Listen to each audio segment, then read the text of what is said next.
church. There is no other institution na pwede mong ipalit sa local church. Hindi gobyerno. Kahit ano pa kaganda ng patakbo ng gobyerno, communism man or socialism, democracy or dictatorship, hindi yan maaaring makapalit sa programa ng Diyos sa iglesia. Kaya may mga tao na sabi nila, pwede naman sila mabuhay na walang iglesia. Ang atin nang sinasabi ay kung ikaw makapunta sa isang lugar na wala pa ng church, hingiin mo sa Panginoon na makasimula sa bahay mo. Marami naman yung mga churches na nagsimula. I think if we make a survey of all churches around the world, I would not be surprised to find out that most of them started from a Christian home. Doon yan, nagsimula. Except siguro yung, pero kahit ang ating mga missionaries, kung tanungin natin yan sila, yung ito, darating yan sila sa Cambodia. As soon as they get there, they find a family. Pagka may maligtas na isang pamilya, then if they become hosts, then that church is going to grow.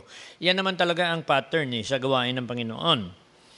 At kung atin pansinin, sa Revelation, na lista yung 7 churches. Hindi ko lang nabilang ito pero ang church sa Rome, Corinth, Galatia, Ephesus, then Philippi. Then after that, Philippians, Colossians, First Thessalonians, Timothy sa personal, Titus, Philemon, all the rest. So may ano pa rin tayo. 7 pa rin yun ang churches diyan. Hindi ko nga nabilang yan. Pwede ba? Romans, Corinth, Galatians, Ephesians, Philippians, Colossians, Thessalonians. So 7 rin pala. Ang ibig sabihin na mahalaga yung local church. Itong simbahan sa Galatia, kahit na ito ay may problema, makita natin dito na ang context nito sa Galatians 6 ay hindi pwede na hindi ito local church. Kasi tingnan natin. Sa binasa natin kanina, brethren, this cannot be addressed to a family. Or sabihin natin, clan. If a man be overtaken in a fault, ye which are spiritual, restore such a one in the spirit of meekness. Talaga ang context yan, local church. Kaya Christian discipline is best carried out, and it is best implemented, and I think it is also best accomplished in the context of a church that is stable, a church that obeys God, and a church that follows the programs of God. And verse 2, ganun din. Bear ye one another's burdens. Where else can we find families in a group sharing one another's burden? But a local church. Sabagay, I know of some families that are big, and because marami silang mga mananampalataya, they are actually a secondary helping institution among themselves. Yung mga anak at ang mga apo, they belong to one church, they have also a fellowship among themselves, and maaaring they can help one another. And perhaps siguro makakatulong na rin ng simbahan sa kanila. But when these families are very stable and they belong to the same clan, they can also function as far as helping one another and bearing one another's burden ay napufulfill. Dito sa ating simbahan, ang yung mga maximum na sunugan, we brought them here because there is no family that can take them in. Ito sila ni Wilgie naman na sunugan, so the family is here with us. At apektado lahat ng apektado yung Kabalansyan. Why? Because Joel is there. Apektado rin sila ni Pastor William, sila Kenneth, sila Sandra. Why? Because kasama. And it's also possible na bearing one another's burden could be applied even in a family situation. But the best is the local church. Kaya ang sinasabi dito sa verse 4, but let every man prove his own works. Where else can we prove our Christianity than in the local church? Kasi kung minsan, ang ating kaligayahan or ang ating fulfillment, ang ating satisfaction as Christians, pwede rin natin mapatunayan yan siguro sa workplace natin, pwede rin. Kasi pwede mo naman mapatunayan ang kalagayan mo sa harap ng Diyos sa kalagayan, kung saan ka nagtatrabaho. Patunayan mo na rin yan sa simbahan.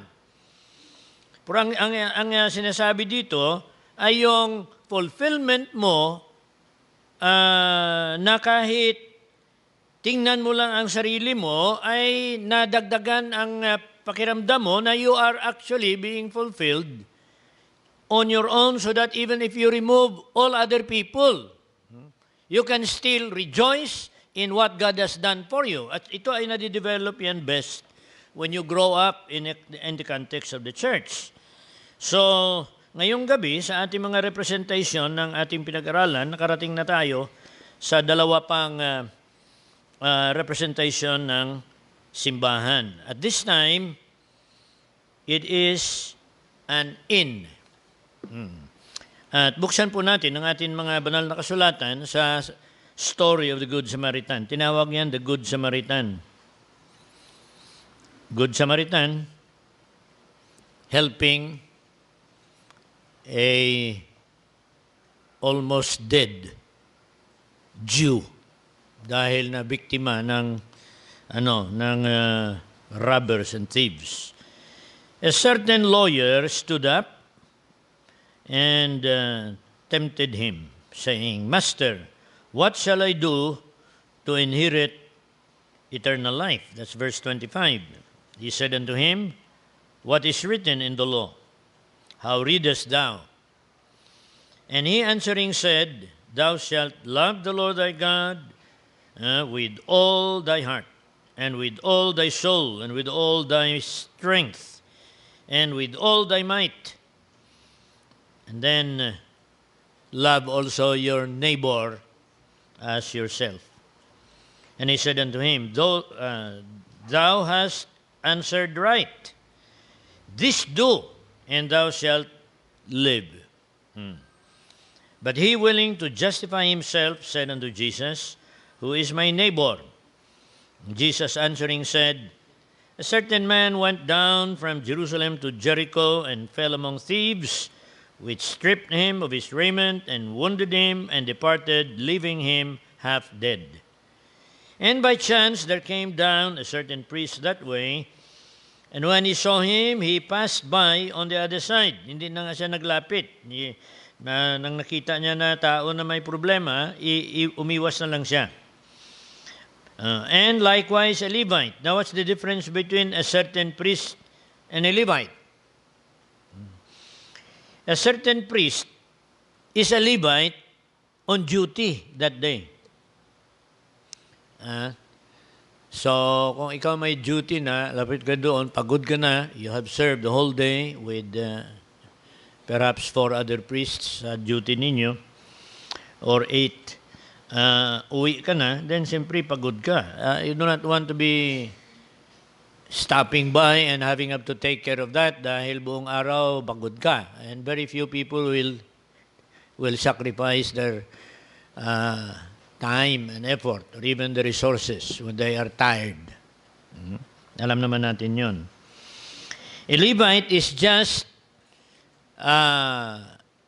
he belongs to the priestly tribe, but dahil hindi binanggit ito na siya ay priest, he could have been a disqualified Levite and he cannot really serve for some disqualification, or he could be too old, or he could be, he could have been, basta hindi siya for some reason, during that day, he probably just went there to the temple in order to get his share of the offerings na supply nila, because lahat sila na binibigyan ng kanilang supply. So a Levite did not have to serve in order to get his share. Dahil bahagi siya ng Levitical priesthood, then he goes and gets his share. Kasi yon ang programa ng Panginoon. So both those who are serving as priests and the other families who are not serving as priests, they too are entitled for this supply. Kasi sila they belong to the Levitical tribe. And when he was in the place, nilapitan niya. Looked on him. He looked on him. Talagang tiningnan niya ng maigi. Siyempre, kung lumapit ka doon, tingnan mo ng maigi, siguro nagahinga pa. Makita mo naman kung tingnan mo ng maigi, kung buhay pa, kung hindi. And ganun din. Siyempre, dala-dala niya na yung kanyang, baka pasan niya yung lahat niya nakuha doon, na sustento para sa kanyang pamilya, bakit niya pa istorbohin ang sarili niya? Yung isa naman siguro ay nadala na yung kanilang supply doon, or member of the family could have taken the family and he was just alone walking. So dalawa na sila. People who were supposed to have learned how to help others because all their lives they have been a beneficiary of God's grace and mercy sa temple. Kaya malungkot na mga tao na recipients of God's grace and mercy and blessing and protection all their lives from the womb to the tomb. May pagkakataon na tumulong sa iba, hindi nagtulong. Malungkot. Okay. And a certain Samaritan, hindi na nga in-identify dito, a certain Samaritan, as he journeyed, came where he was, and when he saw him, he had compassion on him. Ito yung diferensya. Yung dalawa wala compassion Ano mang kalagayan mo sa buhay, pag wala ka compassion, talagang hindi ka maging masaya na magtulong sa iba. Bagay, pwede ka rin makatulong, pero kung wala ka compassion, ano rin yun? Hindi rin maganda. Magtulong ka, may dala pa na may pabaon pa. So, ang natulungan niya, yung narinig niya ng pabaon, hindi yung nadala niya. So, he had compassion on him. And he went to him, bound up his wounds. Magaling ito yan na tao kay nagbabiyahe, may dala na bandage, may first aid kit. Bound up his wounds, pouring in oil and wine. O may dala pa siya na na pagamot.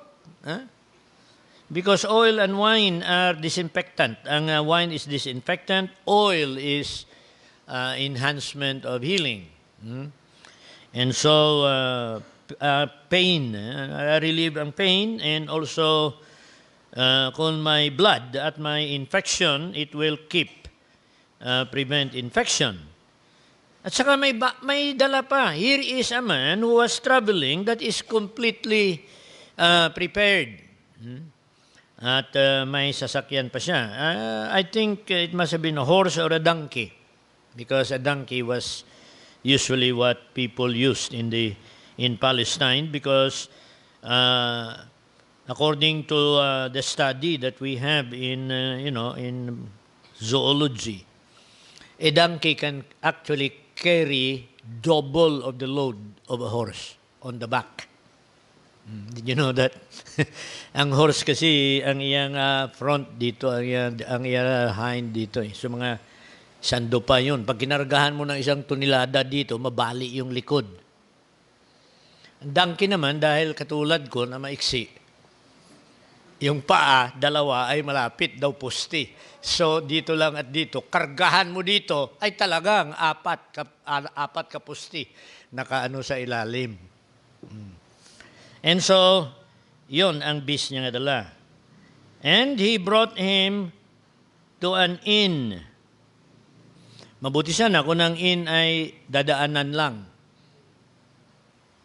But, kung ang inn ay nalampasan niya na, at saka itong tao nito, alam niya kung saan yun eh. You know, when you are a traveler and a businessman, you know where to sleep and you know where to eat. Alam mo kung saan yung masarap na mga pagkain na mura. Kasi suki. Okay, so, dinala niya, took care of him for a little while. Hindi niya pinabayaan doon eh. Hindi niya pinabayaan. Pagdala niya doon, kung sa atin pa ngayon, magdala ka ng tao na sinaksak, dalhin mo sa ospital, ikaw pa nga nagdala ang mahirapan magsagot ng lahat na tanong, imbestigahin ka pa ng pulis. Paano mo ito nakita? Baka ikaw nito? Baka ikaw nagsaksak niya? Patingin ng kamay mo. Ikaw pa ngayon na napagbintangan? I remember coming down from Balut na pagod ako. Tapos dala namin yung jeep na binigay sa amin ng mga Castrense. Kita namin, dito sa may monumento, dala ko mga bata, sila Loida, maliliit pa yan. Kita talaga namin, sa unahan namin, dito sa lane na yan, sa paglampas lang sa monumento, kita talaga namin na may matanda na babae na tumawid. Pagkatapos, alanganin talaga, tinamaan talaga siya ng kutsi dito. Tumilapon siya dito tumama siya sa windshield, pero hindi naman nabasag, nahulog doon sa kabila. Sabi ni Loida, pick upin natin, dalhin natin sa ospital. Nakaganon na kami. Talaga, ang instant na ang akin talaga dito, sabi ko, hindi tayo makauwi nito hanggang mag-aga kung natin to dalhin doon. Hindi ako good Samaritan. Bad Baptist. Pero, nang tiningnan ko ganon, pagkatapos nakita ko naman na may mga ibang mga Levite na darating. Dumiritso na lang kami. Nga parang walang nakita. Pero hanggang ngayon talaga sumasama pa rin ang aking konsensya. Kaya itong ginawa nito ng Samaritan dito ay talaga this is very remarkable. Kaya lang sabihin natin, parable lang ito. But, a parable could be a real story also because there are people who are like this. And this is what God wants us to do. And so, inalagaan niya muna at hindi nga siya umalis doon eh. Kung basahin mo lang ito at saka bilisan mo, akala natin, kung paghatid niya doon and it was night, akala natin iniwanan niya na. O tingnan niyo, ang sunod. On the morrow. Kita mo, inantay niya pa talaga na magliwanag ang araw. Inobserbahan niya muna kung anong nangyari sa kanyang pasyente doon. Hindi niya lang tinulak doon, bahala na kayo dyan. Hindi. Kaya maganda ito na ilustrasyon ng simbahan. Taking care of those who are sick. Taking care of those who are in deep distress. Na hindi naman yan pang matagalan, kundi kahit kwan lang, kahit tawag natin, transient lang na pagtulong sa mga tao. And this was what happened. On the morrow, when he departed, he took 2 pence and gave them to the host and said unto him, take care of him. Ito lang muna yung deposit. Deposit lang ito. I'm willing to spend more. Kaya lang, siyempre, may hinahabol pa ko na negosyo. I will have to finish my trip. And when I come back, sabi niya, pagbalik ko, whatsoever thou spendest more when I come again, I will repay thee. To a stranger and to an enemy, people who are prejudiced, siguro, kung iba pang tingnan mo, Hudyo na nga yung nakakita, umiwas. Another, Hudyo na rin na nakakita, umiwas. Kaya kung siya masabi natin, ang Hudyo wala puso, wala konsensya.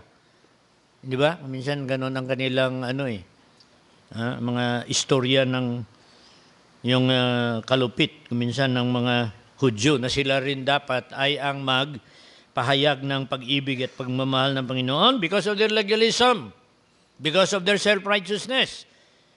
They have not been good witnesses for God for 4,000 years already. Although na mayroong mga iba naman na mga mabait at may mga iba naman na mga ginagamit ng Panginoon. But generally as a nation, the nation of Israel was an embarrassment to God. An unfaithful wife of Jehovah in the Old Testament. Okay, and so, which of these three thinkest thou was neighbor to the man? Ano po ang sagot? Siyempre, that Samaritan. Okay. From now on, do likewise. Sabi niya sa abogado na yun na nagtatanong kung paano siya maka-inherit ng life. An inn provides rest and security to travelers as they journey from one city or country to another. Para bang motel, hotel. May mga lodging houses. Yung intended talaga for travelers. Nang ako ay nasa seminary pa, I tried coming home alone with books, traveling from Tennessee back to California on a 1957 car nga ang itsura niya daw kutsi ni Batman. Yung ano ba, yung 1957 na Belvedere. Aba-aba noon eh, pagkatapos may sirik nga kara mo, pating, ganon. Kargado yun, mga, siguro I had about 20 boxes of books na ganito nga nalagay doon. Was selling it along. At hindi basta-basta mag-travel ka na ganon. Kaya madaan ka, basta may sign na motel, hotel, yung YMCA, mga ganon. Ginatingnan ko yun eh. Minsan tingnan ko pa nga sa mapa kung saan ako makakuha ng YMCA. Kasi ang YMCA, kung ikaw ay passport mo foreign, ang babayaran mo ay $1 lang overnight. Linis na yung lahat. Kumplito yun. You can sleep and take a bath. Kumplito pa yun ng nila, bathroom. $1 lang yun kung ikaw foreigner. At dalawang klase yun. 1966, may YMCA na puti. Para sa puti lang. Pag itim nga, hindi makapasok doon. Tapos, may YMCA rin para sa black. Kala nyo yung problema nila ngayon doon, ay matagal na yan, nagabalik lang. Kung magpunta ako sa YMCA na black, $1 din akin babayaran. Kundi doon lang ako sa puti. Kasi yung YMCA ng mga itim, hindi minimaintain ng gobyerno. Yung baho, pagkatapos, yung, minsan matulog ka dyan, naamoy mo pa yung perfume ng una na natulog sa iyo eh. Hindi mo alam kung sino yun na nagpunta dyan.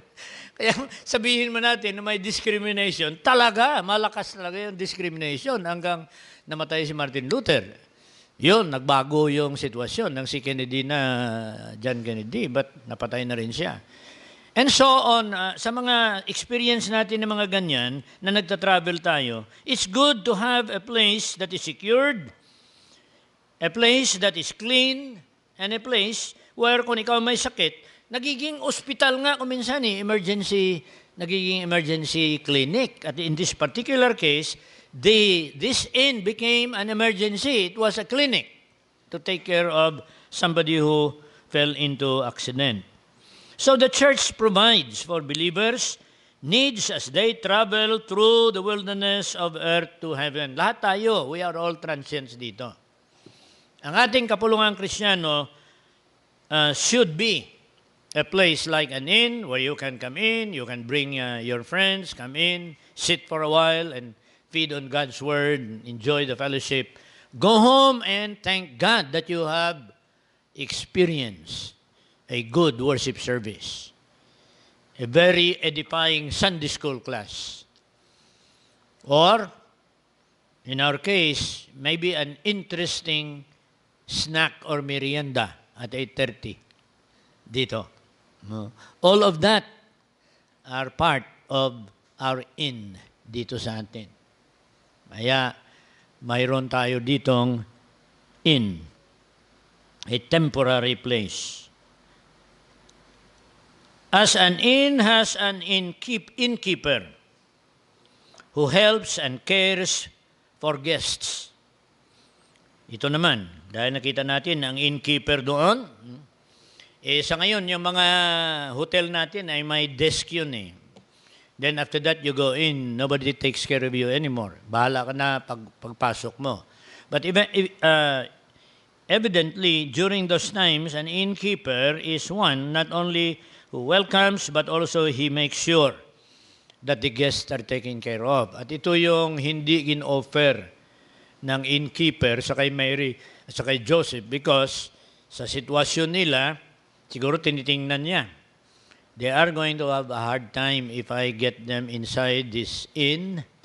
At sa aking pag-aral, it was even possible that because it was the Feast of the Tabernacles, that everybody may have gone down from their houses and actually set up tents for their families. So everybody was on tents. And maybe some people who are enterprising would have set up tents for travelers na pwede nilang masingil for a minimum, for a certain amount of money na pwede nilang ibigay itong kanilang mga tents na yan. But evidently, when the night Christ was born, all of these tabernacles were filled up. Kaya ang natira na lang ay yung tent din na ang mga baka ang nilalagay doon. Because ang sokot at saka yung sokot is tabernacle. Ang tabernacle is a structure that is made of wood and leaves. Pagkatapos, temporary lang. Siguro may canopy lang siya na made of cowhide. O kaya, katulad ng tabernacle na may tulda lang. And it was possible that Mary and Joseph were given this stable that was also a pattern after the tabernacles that are around because temporary man lang yung tinitirahan ng mga baka. And Abraham was the first one who tried that. Kaya ang lugar na nilagyan ni Abraham ng kanyang mga tupa at mga baka na purti kadami because he was a rich man. Ang lugar na kanyang nilagyan ng mga tulda-tulda na yan para sa kanyang mga baka, mga tupa, ay tinawag Sokot. Buong barangay, Sokot, mga baka lahat ni Abraham. Though that's the idea of a tabernacle. And so when there is a feast of the tabernacle, you see a festive mood where everybody is enjoying, fellowshipping outside of their home, remembering their journey in the wilderness. And so, kung ang innkeeper ay namamahala sa pag-alaga ng mga guests, especially this particular man who fell into the hands of the thieves and robbers, so in a church, there are pastors and workers, CE workers, committees that are welcoming and helping all believers and even unbelievers who happen to be around in our fellowship. At kaya binibigyan natin kahalagaan, the priority of the program of the church is given to our CE workers and our pastors. People who are teaching God's Word, kahit ang music ay binibigyan na rin natin yan ng kahalagaan dahil Christian worship service, Christian worship can never break away from music. Talagang party yan ng music. Sa langit pa, party na yan sila ng music. And I think sa impyerno, may music pa rin sila doon. Kasi ang worship leader doon eh. But they will be singing Beyond the Sunset. Doon sa pagsamba sa Panginoon. As an inn provides convenient food for travelers Ha? May mga inn naman, natulog ka lang. Doon sa Dumaguete, na katravel ako noon, at saka maabutan ako sa Dumaguete na hindi ako makasakay sa barko.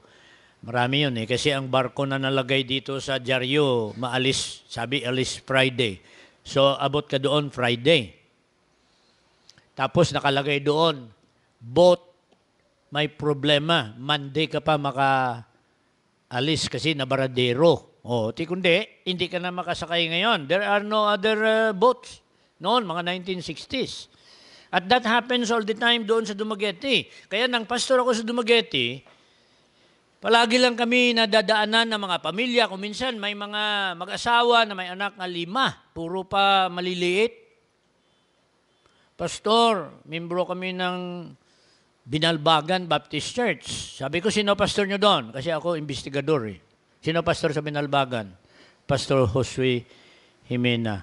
Silin ko, okay, kilala ko. Buti kilala ko kasi kung hindi nyo kilala, doon kayo sa pulis matulog. So patulogin mo yan dyan. 5 bata, lutuan mo pa yan. Bili ka pa sa palengke. Kaya kung minsan umuutang ako ng mga pagkain sa mga membro, ay hingi ako doon para pakainin yun.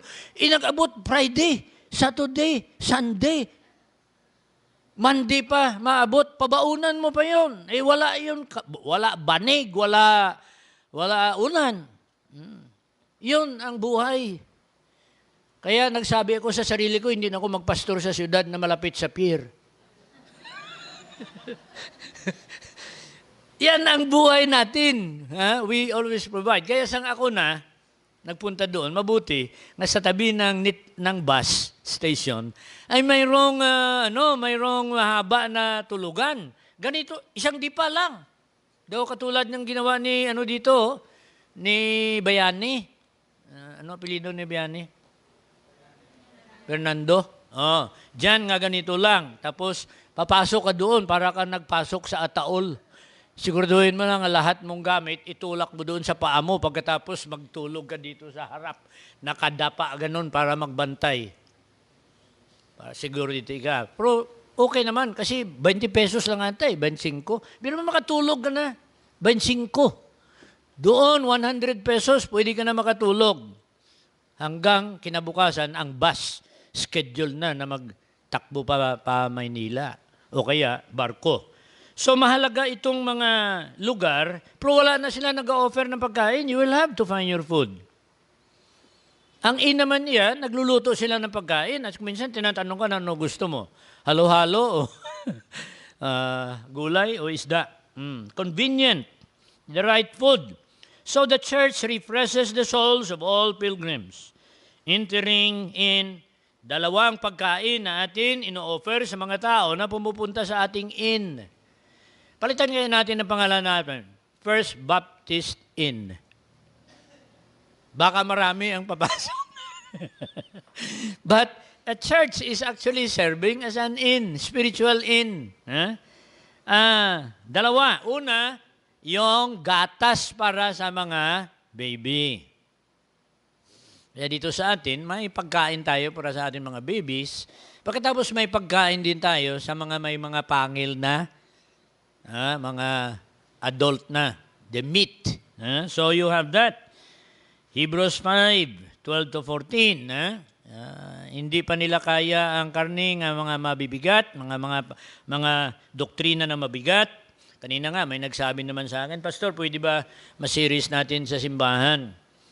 Yung talagang detalye na prophecy. Hindi ko na lang sinabi na matagal na yan na detalye. Kaya lang, minsan, hindi man sila maka-attend lahat. Dahil siyempre, kung ikaw ay nag-attend lang sa mid-morning worship service, kung minsan, ang lesson na yan ay dito sa early worship. Para maubos mo talaga ito lahat, dapat dito ka early, Sunday school, tapos, tulad nito ang ating mga bago dito. Una pa dating sa akin early, hindi na umuwi.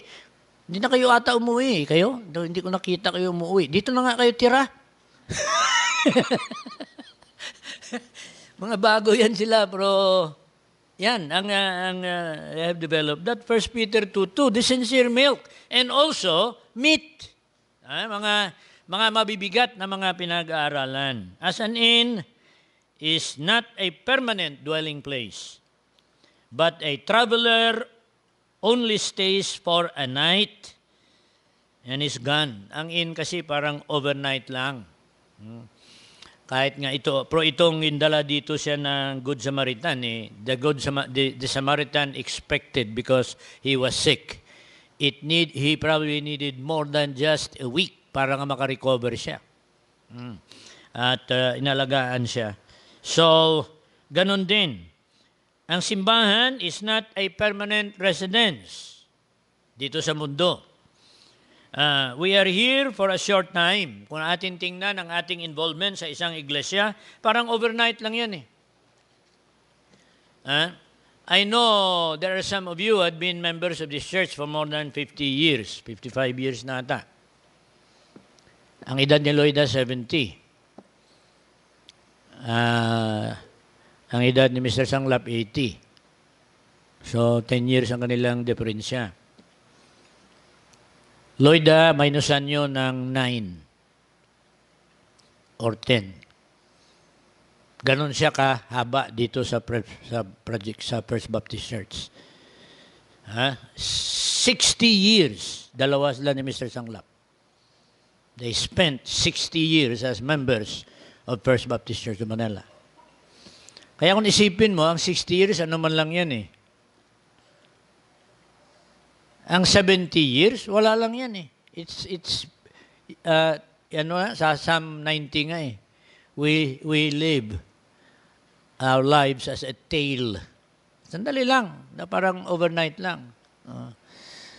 Sabi ni Kenneth kahapon sa pag-celebrate namin, sabi niya, Tito, itsura mo daw si Lolo. Kasi naabutan niya pa yung itsura ng lolo niya, ng 80 ang tatay ko at 70, nakita niya eh. Na ganito daw itsura ko. Kaya magtanda ka, maging katulad ka rin ng tatay mo, ang itsura, o kaya ng nanay mo. Depende kung sinong gusto mo. Okay. So, just a day. Sabi sa Hebrews 13, we have no continuing city, but we rest here a while on our journey to heaven. Ang simbahan ay atin lang ito bago tayo magdiritso sa ating mansions over the hilltop. And then, going to the second representation is yung pamilya or household. At atin na lang i-summarize ito and sa Ephesians 3:5, of whom the whole family in heaven and in earth is named. Pamilya tayo na malaki, ang ibang membro ng ating pamilya ay nasa langit na. Tayo na mga dito buhay pa sa lupa, andito pa. I do not know if it is possible for us to list all the members of First Baptist Church of Manila from 1928 nga naka-membro dito hanggang sa ngayon. I would like to, kaya lang hindi masyado computerized. I look at my computer at I have a list of the members of First Baptist Church before our 85th anniversary. At nakita ko doon sa baba, andun sila ni Brother Peris, sila ni Andre, sila ni Aimee, Mamurada. Yun, nakalista doon yung mga asers. At they prepared the list of all these members. And I still have it in my computer. Pero ang mga membro before that ay hindi natin alam. At sa ngayon, after that, ay hindi na natin na-update yung ating membership. That's why ito, paalaala lang sa atin na siguro mabuti na naman na i-update natin ang ating membership. Not to count our strength dahil pakapaluin tayo ng Panginoon. Ibibilangin natin ating mga membro, bilangin natin kung ilan yung may kutsi, ilan yung may business, at ilan yung may pension, at ilan yung balo, iba yung broken home, at lahat-lahat. We do not have to do all of that. But mabuti na rin na malaman natin, para na malaman natin kung how God is working in our not to boast about our number, but to glorify God in spite of our weaknesses. So, kasama na natin yon. Kasi ang lahat na aklat ng buhay, mula kay Adan at sa kay Eva, Old Testament saints, doon na. Kabahagi na yan ng ating pamilya. Ibang dispensation lang. Tapos ang lahat naman na nagiging bahagi ng church mula sa Pentecost up to the rapture, doon na rin yan. Nalista na rin yan. Some are dead already. Andun na sila, others are still alive. Kaya nabanggit ko dito na according to some Christian social scientists, they say that there must have been already from creation up to now 100 billion people that have been born into this world. 100 billion already. Karamihan yan ay namatay na, ang mga inosente sa langit. Ang iba naman na accountable, na nag-reject ng biyaya ng Panginoon ay nasa impyerno na. Ye are no more strangers and foreigners. Kaya sa loob ng kapuluhang Kristiyano, hindi na natin hinahati-hati yung ito Samaritan, ito naman ay Jews. We are one family, but fellow citizens of the household of God, Ephesians 2:19. As we have opportunity, let us do good unto all men, especially unto them who are of the household of faith. Nabasa natin kanina yan sa Galatians 6:10. In a family, there are people of different ages, strength, and tasks. So there are in a church young men, children, fathers, grandfathers, teachers, rulers, servants. Lahat na tao in all status of society, lahat na ages, God has put them in First Baptist Church of Manila to become one family while we are still alive. At my heart always rejoices whenever I see singing in the choir. May iba nga nagsabi pag makita si Norma dito na puti buhok, sabi niya, oh, may matanda din pala dyan ah. Tapos kita nila ito si Kinara na akala mo kung talagang seryoso. Saan yan? Diyan? Gising pa? Nag-akyat na. All ages. All different professions. Maraming cook natin dito. Marunong mag-cook. Maraming lahat sa gawain ng Panginoon. So there are in our churches. Dito sa atin may babies, may young men, fathers, grandfathers, and so on. 1 John 2. Ang pangalawa dito ay I think we should be more sober when we talk about this dahil this is very important. As a family and as a household, the head of a family cares for and provides for all that are in it. Naatasan sa simbahan na yung mga teachers, mga deacons, mga pastors, mga CE workers, sila yung naatasan na mag-alaga at mag-provide ng pagkain natin spiritually. 1 Timothy 5:8. Ang ating mga pangangailangan na spiritual ay binibigay ng Panginoon sa mga taong ito. Kaya mahalaga talaga na atin madagdagan ang kanilang training para habang tumatanda sila at habang tumatagal sa simbahan, gumagaling ang ila quality of teaching, ang content sa kanilang teaching, at ang stability ng kanilang commitment na mag-expose ng error at magtuwid. Kaya doctrine, reproof, correction, instruction in righteousness, that is the care, ang mga namamahala sa iglesia. Ay mahirap din na magplano ng lahat na curriculum, kaya pinapartida natin yon para na mabalanse yung ating pag-aaral dito at pagdisiplina. And that is, by the way, the next. As there is order and discipline in a family, so there is order and discipline in the church. Wala kasi mangyari masyado sa pagtuwid kung wala disiplina. And there is no discipline that is comfortable. Nagkaroon lang ng comfort sa munting lupa. Sa loob, mas komportable pala sila sa loob kaysa labas. The purpose of the penal colony institution is to make things a little harder for criminals so that they will not do it again. And whatever correction is given to them, they receive it because every time they get corrected, they are given incentives for good behavior. Eh ngayon baliktad eh. The more you sell, the more comfortable you are. Yan pala ang na-discovery natin. The more you do crime, the higher rank, the higher you go up in the syndicate. Not in the church. Mayroong disiplina. And finally, as a family, has commitment. Anong commitment natin? We commit our love, we share, and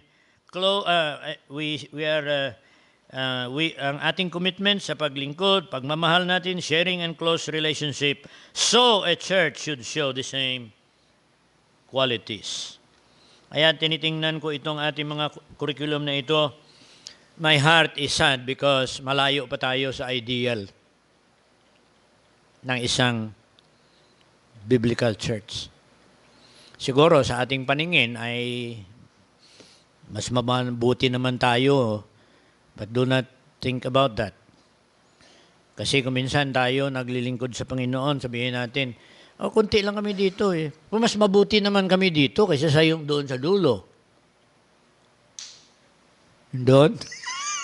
Tapos sabihin natin, mas mabuti naman tayo na dyan sa kabila kasi ang ingay. Pero paano kaya tayo sa ating pagmamahalan sa isa't isa? At tigilan na natin yung gossiping dito. Tigilan na natin yung evil reporting. Kasi that is an embarrassment to our testimony. Kaya pa-celebrate tayo ng Christmas. Siguro dapat na sa January magkaroon talaga tayo ng tinatawag na, ito Panginoon, totoo na talaga ito na New Year's resolution. Manalangin tayo. Salamat Panginoon na dinala mo kami rito upang mapaalala sa amin ng aming mga kakulangan as a church. Salamat sa mga mabuting pinapakita nyo sa amin ng mga grasya, but we know that we are still short of your expectation and your demands from us, even though you are a gracious God who He is so patient and faithful in taking care of us. We do not want to be ungrateful by becoming irresponsible and unfaithful in our commitment to love you and to love our brethren the way we love ourselves. In Jesus' name, amen.